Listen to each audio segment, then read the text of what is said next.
Phone call. Sorry.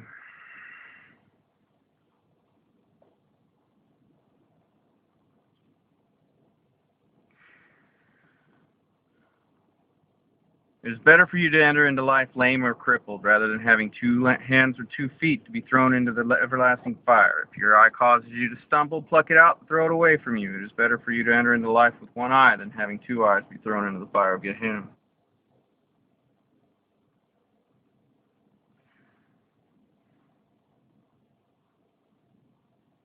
And what does this have to do with little children? Because he's talking about the same thing here. He's not talking about he's not talking about eyes or hands or feet or any of that. He's not literally talking about this, because he goes right back and see that you do not despise one of these little ones. For I say to you that in the heavens their messenger always sees the face of my Father who is in the heavens.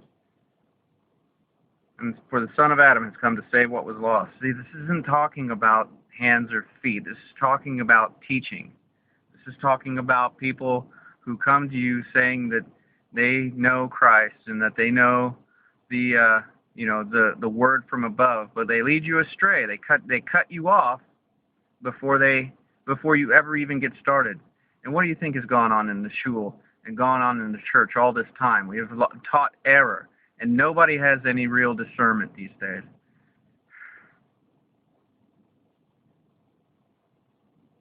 I dare say I don't even have the discernment that I should. But I can see very clearly he's talking about one thing here. He's talking about children. He's talking about suffer the children. And don't let these stumbling blocks get in the way, and the ones who bring them. Woe to those who bring stumbling blocks, for those stumbling blocks cause the little children to stumble.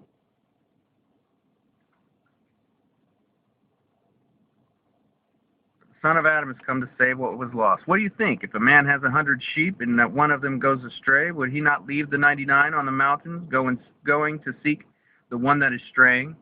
See, this is the same teaching. This is all in the same line. And if he should find it, truly I say to you, he rejoices more than over that sheep than over the 99 that did not go astray. Thus it is not the desire of your Father who is in the heavens that one of these little ones should be lost. And if your brother sins against you, go and convict him between you and him alone. For if he hears you, you have gained your brother. But if he does not hear, take with you 1 or 2 more, that by the mouth of 2 or 3 witnesses every word might be established. That's Deuteronomy chapter 19, verse 15. That's Torah. He's teaching the Torah. The law. All you lawless ones out there saying the first 5 books are done away with, or somehow abolished or annulled, or whatever you think. He's teaching the Torah. I told you, and I'm going to keep telling you till somebody gets it.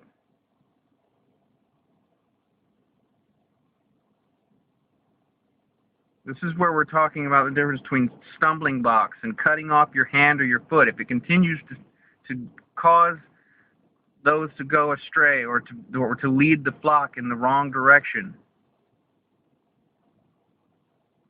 better to go out and get that one being led astray. Cut off the one who is leading astray. If he refuses to hear him, say it to the assembly. And if he refuses to hear the assembly, let him be to you like the nations and a tax collector. Cut him off. He's not part of you anymore. Truly I say, I've come to bring division. Truly I say to you, whatever you bind on the earth shall be having bound in the heavens, and whatever you loose on earth shall be having been loosed in the heavens. See, it's already been done in the heavens. It's being done through us in the earth. Everybody misunderstands that. We just went over this, but everybody misunderstands that. It's like, oh, well, whatever you decide here on earth will be decided in the heavens. No, vain man, usurping authority. Again, I say to you that if 2 of you agree on earth concerning any matter that they ask, it shall be done for them by my Father in the heavens. It's already done. The Father already knows what you need. If you and another person get together and concur that that is the will of heaven, then indeed it is the will of heaven, because your Father wants you to have every good and beautiful blessed thing. But not to cut off or despite another who is also within his kingdom.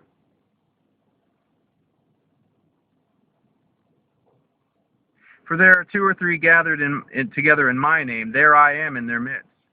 Kepha came to him and said, Master, how often shall my brother sin against me and I forgive him?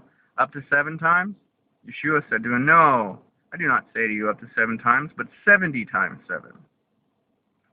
Because of this, the reign of the heavens is like a certain man, a sovereign, who wished to settle accounts with his servants. When he had begun to settle, one was brought to him and owed him 10,000 talents. When he was unable to pay, his master commanded that he be sold with his wife and children and all that he had, and payment to be made. Then the servant fell down before him, saying, Master, have patience with me, and I shall pay you all. The master of that servant was moved with compassion, released him, and forgave him the debt. And that servant went out and found one of his fellow servants who owed him 100 denarii, daily wages. And he laid hands on him and took him by the throat, saying, Pay me what you owe. And this fellow servant fell down at his feet and begged him, saying, Have patience with me, and I shall repay you all. But he would not. He went and threw him into prison till he should pay the debt. And when his fellow servants saw what he had done, they were deeply grieved, and came and reported to their master all that had taken place. Then the master called him and said to him, Wicked servant, I forgave you all, and all that debt, seeing you begged me. Should you not have also had compassion on your fellow servant, as also I had compassion on you? And his master was wroth, delivered him to the torturers until he should pay what was due to him. So also my heavenly Father shall do to you, if each of you from his heart does not forgive his brother his trespass. Move on.